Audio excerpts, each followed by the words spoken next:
I'm John Dunsmure. I'm the Managing Director at the British Chambers of Commerce.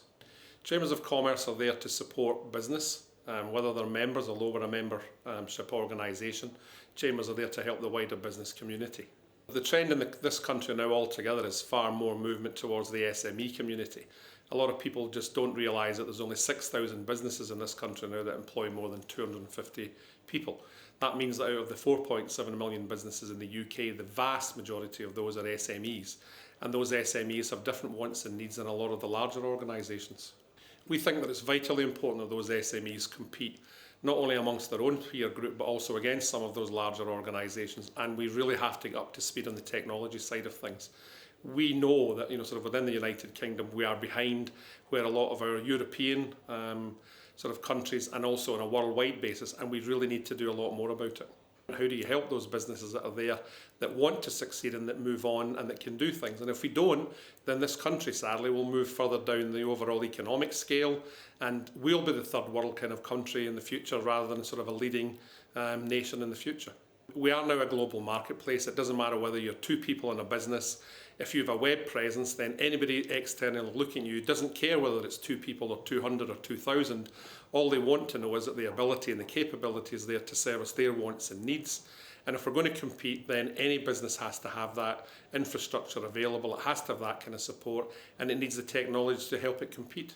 I think it's fair to say that SMEs are quite conservative sometimes in their approach, not because they want to be, but it's just that they're too busy getting on with all the other things that need to be done.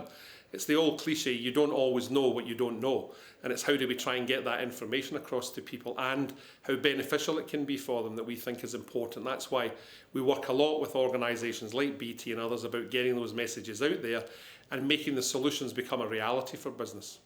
Next generation access is fundamental I think, to the survival of the businesses going forward. We've had problems in the past in this country about not getting the right access, not having the right capability and so on. That is changing dramatically, and I think it's going to change even more dramatically in the future. And this is why, those businesses need to know that it's there, they need to know what it can do for them, and they need to know, sort of how soon it is that they can get access to it and where the benefits for them will be. I think it's hugely powerful. Just one small example is that we use a PR agency, and that PR agency operate from home. We can get access to them 24/7. They've got consultants from around the world that can add different benefits, different knowledge, different experience at different times. So we get access to this PR company 24/7, although they're not operating and working 24 hours a day, 7 days a week. We as the customer don't see that. And that to me is the sort of environment that people are going to have to compete against going forward.